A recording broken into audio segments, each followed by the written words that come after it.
What's up, guys? So today, unfortunately, beautiful Colette is not going to be here. Just me. I'm going to do a little bag review of what we carry on all our trips. It is our first full day in Sardinia. Stromboli. Some of our tips while you're in Venice. So let's get into it. So first things first. My favorite thing is this Think Tank bag. And this bag is the perfect size to fit as a carry-on on almost any plane. And the reason why I want a bag this size is so that this stuff always stays with me. So when we open it up, laptop spot, obviously. You'll see this is something common nowadays, which is the Velcro on the back. And that is because when you're on a plane, you can Velcro your hard drive right to the back. You don't have to worry about it falling in the back of the seat, falling down, getting corrupted. Just something nice and easy to do. So, and this is a portable SSD drive and whatever, get back into that. So let's open her up. So as you can see, we're missing something right now, and that is because the Sony is doing all the work. That fits right here. I've got the 24 to 70 lens. That is the workhorse that I carry with me almost all the time. The other camera I carry is this nice Canon EOS M6. And the reason why I chose this is because it was the smallest flip-up screen camera with an external mount attachment. The other thing is I use the wide angle 11 to 22. So this is a crop sensor, so it's not gonna be the same as it is with a full frame sensor. But this is what we carry along with this little tripod attachment. Come on, get in there. And this is what we use for most of our vlogs right here. This is how we're running and gunning. This makes it easy. We've got this windsock attached via some contraption, a small rig harness that I've put together. I'll put some links for that. And what's amazing is that this is so lightweight. I can take it with us wherever we want. We can go hiking with it and get good video, good audio, good photos. It shoots in RAW. It's a great camera. It's not as good as the Sony. It doesn't have all the capabilities, but when we want something that's light and small, this is what we go to. And that's why we love it. And then when we want some nicer, high quality stuff, we go with the Sony. Next thing is the drone. Yay!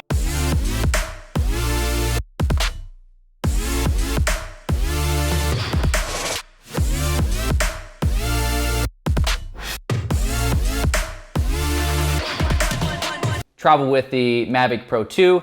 Absolutely love this drone. I've seen it on multi-million-dollar productions. They're using the same type of drone. This thing will do almost anything you want. It's got great photo, great video capabilities. The one thing I always travel with, because we're outside 90% of the time, is I always have a polarized lens. And so I'm using the Sandmark polarized lens. They've got a set, where is this? Let me see. So I've got the others, polarized ND filters. I personally don't deal with all the others. I'm not so concerned about getting my shutter angle just right because we're always running and gunning so quickly. I just travel with one polarized, and then if for some reason I'm doing maybe a sunset shot or it's just lower light, I have the clear original Hasselblad lens that I'll throw on just for that. Oh, and DJI, thank you so much for these removable thumb pieces. Oh, saves so much space in the bag. So along with the drone, got the controller and just an extra battery. So I only travel with 2 batteries. I haven't really run into many issues because most of the places that we are, I'm able to charge it up while we're outside. There is the occasional chance to be on a hike, and I just kind of limit it, but that still gives me almost an hour of flight time. And if you can't get the shots in that amount of time, maybe you're just flying the drone for too long. One of my good friends, Mark Leach on Keep Your Daydream, gave me the tip. He said, when you're flying the drone, get it up, get your shots, and get it back down. You'll end up crashing drone when you're outside playing with it, flying it all around. If you've got the shots and it's good to go, just land it safely and keep the footage with you. Another thing with the drones I want to talk about is this little tip. So another thing, this thing is maybe like $5, $6. So this holds extra micro SD cards and normal SD cards. And for my gear, that's all I need. So I carry this around with me. I've got 2 extra micro SD cards for the drone. And what that allows me to do is take one out after a flight and put a new one in. And the reason I do that is if, for example, you're flying over water and that crashes, you've lost all the footage from the whole day if you haven't changed out your SD card. If it crashed in the water, and you've been replacing your cards, you're good to go. You've got all the footage previously. Now you're gonna be a little sad and bummed out you just crashed your drone, but at least you have your footage, and this is critically important when we're working on paid trips and paid campaigns. GoPro, gotta have a GoPro. Everyone loves it. We got the GoPro 7, and also this thing is just amazing. GoPro mouth mount. This allows you to put this directly into your mouth and do some of those great POV shots where, like so. Woo!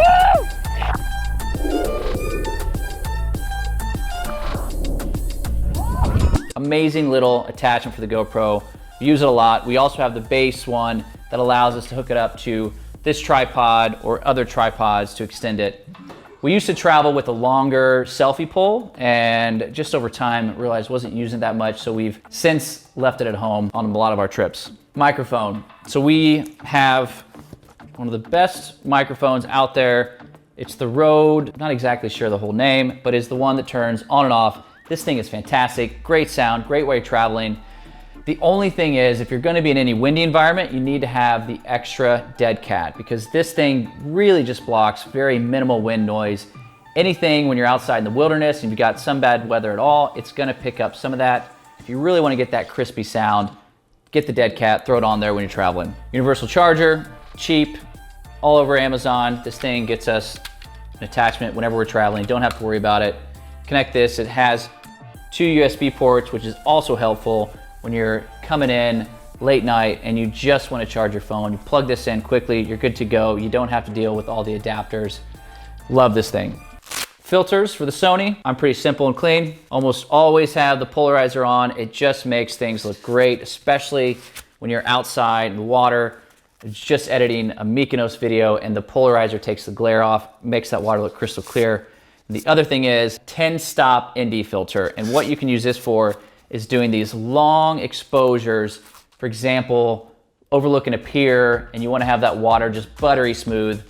That's the way to do it. You throw that on there and you can do some manual shots that make it so artistic. Lume cubes. So these things I was introduced to maybe about 6 months ago, and they are so fantastic.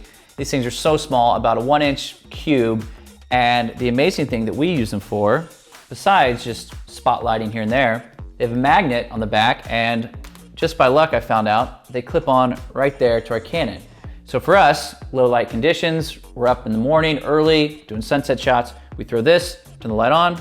Oh God, I shouldn't have looked at that. And it also has this kind of a soft box filter, so you throw that on. There you go, now you've got some soft light on the face. You can run and do the vlogs pretty easily, and then when you're done, you just pull this off, throw it in the pocket, and you're good to go. The thing is, why I like this so much is it's not that big that I don't mind putting it in my pocket, carrying it around for the day. If we're going to dinner or wherever, I can have this if I need some extra lighting.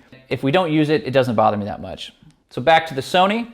So I carry 2 lenses for the Sony, the 24-70, which is the one I carry almost all the time, and then this 35 1.4 Sigma Art Series. I absolutely love it.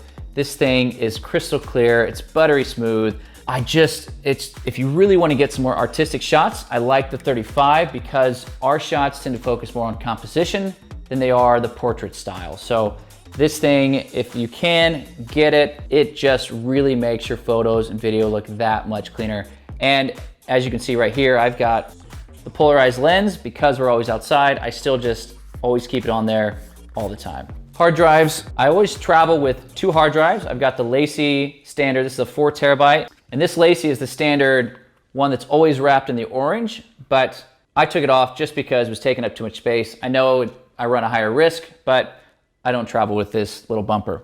Amazing thing too is this one has the SD card reader, so I can plug it in, scan my photos in directly through here instead of using any additional attachment. So this is the Samsung SSD 512. This thing is super fast, super lightweight. This is a little bit pricier. From the cost per gigabyte, it's about twice as much as these standard hard drives are. But I use this to edit videos on and also as a backup hard drive. So I will upload all my video content of a project onto here and use it to edit directly instead of taking up all the space on my laptop. When I'm on the road, I always back up the day's work or the trip's work between the 2 of these. So I use an app called Carbon Copy so that I can copy just the folders I want between these 2 to make sure I always have a duplicate copy just in case one of these fails while I'm on the road or one of them goes missing. Always recommend putting your hard drives in the safe if you are in a nice hotel, because you can always replace the gear, but you can't replace the content. Once that stuff's gone, kiss it goodbye. Backup batteries. I run lightweight on these. I know a lot of people have 4, 5, 6 packages of batteries. I just have one of each. I find the style we're shooting, the way we're shooting, the Sony, one of these batteries, even if I'm shooting a ton of content, will last me all day. Same thing with the Canon. I can run with just one battery in the camera and I never need to replace it. But I have replacements just in case one of them runs out or I forget to charge it. I tend to charge my stuff every night.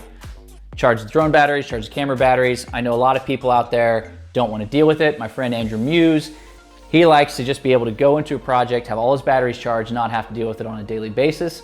I've just gotten used to it that I know I'm gonna have to plug things in every night, and that just lightens my load just a little bit. And the last thing is extra drone blades. These things have been lifesavers because it's not a matter of if you're gonna crash your drone. I can't even say that. It's not a matter of if you're going to crash your drone, it's just a matter of when. Unfortunately, I've crashed mine 2 times, and both times the only thing that was seriously damaged besides some scratches on the surface were the blades. And because I had a backup set of blades, snapped them on, thing was up and running right away. I think the last thing I want to mention that I travel with is this Bose speaker. And this has nothing to do with camera gear, getting the content. This has to do with keeping your sanity while on the road. We all want to listen to music, we all want to have a good time, and the thing is that listening to music from the phone speaker day after day, it's just, you want some good quality beats, especially if you have a late night and you want to hear some good jams. So Colette and I always have this. We use it in the gym, we use it in our room while we're getting ready. We also use it when we're watching movies. We'll hook it up to our iPad or computer to get better sound. This is what we found. Per size is probably the best speaker out there. It's waterproof, so you don't have to worry about it when you're taking it to the beach. This thing is very durable, great quality. Can't say enough about this. I think the price is maybe $100 now, but for now, the little Bose Micro, this thing's amazing. So another thing I want to talk about is between the 2 cameras, the Sony and the Canon, I always shoot at 60 frames a second.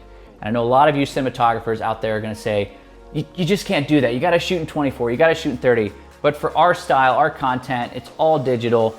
I shoot in 60, and then if I wanna slow it down or give the effect of somewhat of a stabilizer, I can cut it down to 50% and still have good footage. So I always run these 2, 60 frames, and then on the Sony, if I wanna get slow-mo, that'll go up to 120 at 1080.